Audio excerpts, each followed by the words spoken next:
Hey everyone, welcome to the channel or welcome back to the channel. If it's not your first time, really appreciate you coming back and checking out some more of my content. Hey, if you liked the video today, hit the like button and consider subscribing to the channel. It'll really help the channel out and help me to produce more content like you see today. Hey, so in today's video, I have a topic I want to talk about, but I also want to tell you that there's some Easter eggs hidden in the video today for astute viewers and people that are interested in that kind of thing. Just look out for them. Also, I want to announce the opening of a store on my channel. I've got some really neat products on there that are e-ink and caffeine related at this time. As you see the shirt that I've got on, fueled by e-ink and caffeine. It's got a picture of a cup of coffee and an e-ink tablet there. And then I've also got a coffee cup that I'm drinking out of today, fueled by e-ink and caffeine. And I've got another one that says this cup refreshes slower, just like my e-ink tablet. So just some fun stuff there. Just check it out if you want to. Hey, in today's video, I wanted to talk about how to use the Go Color 7 Gen 2, the one with a handwriting input on it, as a note-taking companion device to a larger Boox device. Your choice. It could be anything 10-inch device, 13.3-inch device. Any of those would work well. So when you take notes on the Boox devices, as long as you're logged into the same account, they'll sync the notes across each one of the devices.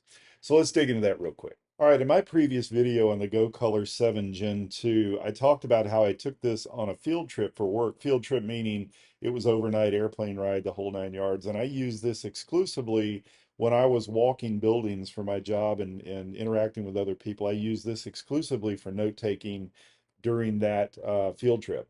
So, I told you that I wrote a little bit slower to make my handwriting a little bit neater. And my handwriting is not great anyway, so I wanted it to look as good, on this as possible. But I also wanted to be able to use the notes that I had without having to rewrite them or convert them to text. I like leaving my notes as a handwritten note. But when you take the handwriting on a small device like this, and you blow it up to a big device like the Tab XC, it kind of looks comically large. That looks like it might have been written by a 5-year-old, is what I said in my last video. So as you look at these notes, you see that I'm not going to be really happy. I'm all about aesthetics to a certain point, but I'm not going to be really happy with that as it is. So I'm going to want to take this and make it look more like it fits on this larger device. So as you can see, I took 4 pages of notes here just for this video. This is not the notes that I took on that field trip, but I want to tell you how I made these a little bit more, I guess, digestible and a little bit more pleasing to me from the on the bigger device. So let's go through this real quick. All right, so here's what I do. I just go in and simply lasso the notes. Sometimes I lasso too quickly and lose my lasso, but then I'll come in here and just copy. Then I'm going to do a new page. So I'm going to come over to, there's probably a faster way of doing this, but I'm going to just do a new page 5, and then I'm going to paste this. And I'm going to try to make them take about a quarter of the screen each. So I'm going to make that a little bit smaller, put it over here on the side. And then I'm going to go back to page 2, do the same thing.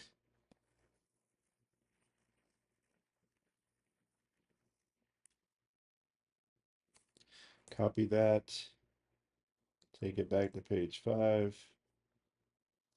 and then paste it. I'm going to get this out of the way, and then I'm going to shrink it.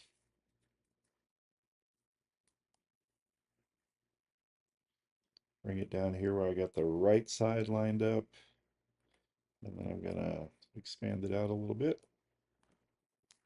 And I'm doing this really quickly. I think I would probably take more time if I were not trying to make a video. I'd be better at this because I'm kind of picky. But just stick with me. So we're going to go all the way back to page 5 again. And we're going to paste this. I did it on page 6. Let me go back to page 5, paste it. We'll bring this one over to the side. If I can get it to drag. Oh no. I'm going to paste it again. A couple of different ways of pasting there. You don't have to use the lasso tool to paste with. I'm going to try to make that one appropriately sized, about the same size as the other one. And like I said, I would probably get this a little bit more, I would probably do a little bit better job if I was not trying to do this quickly. Um, but here's my last page. You guys looking for the Easter eggs, I wonder. Maybe. Did I copy that? And then let's come over here and paste it. Let's drag it down here. I am going to make this about the same size as the other one. As you can see, I've got a lot of room. I could have made these bigger than what I made them here. And I guess I could do this. I could just lasso the whole thing and make it fit side to side. But that looks pretty good on the device. And I've got some very readable notes. They're very good here. If I was confident that this was going to sync over to the Go Color 7 pretty quickly, I would show you what it looks like on there. The screen is pretty sharp on the Go Color 7, so I will tell you that that's going to be uh, if you may have to put your reading glasses on, but that's going to be pretty well readable on the Go Color 7 too as well. So anyway, just a quick one. I wanted to answer a question. I had a couple of people ask me, how did you do this? And if you're familiar with Boox, you probably already knew this. If you're not familiar with Boox and all the features, hopefully this helped you out. Hey, it did sync up pretty quickly with the Go Color 7, so I wanted to show you what it looks like on there. That looks really tiny, I know, but I can read that perfectly. Everything is super sharp, super crisp on there. The resolution on the screen is really good, and clarity on the screen is really good as well. So just wanted to come back and show that to you real quick. Hey, so hopefully you found that helpful. I know there's a lot of people out there that know a lot more about books than I do, and that's just old hat, and you think, what do I need that for? But there's a lot of people out there that will find that pretty interesting and find it a good tip. So that's for you. I do appreciate you coming and watching. Once again, consider liking and subscribing, and I will see you in the next video.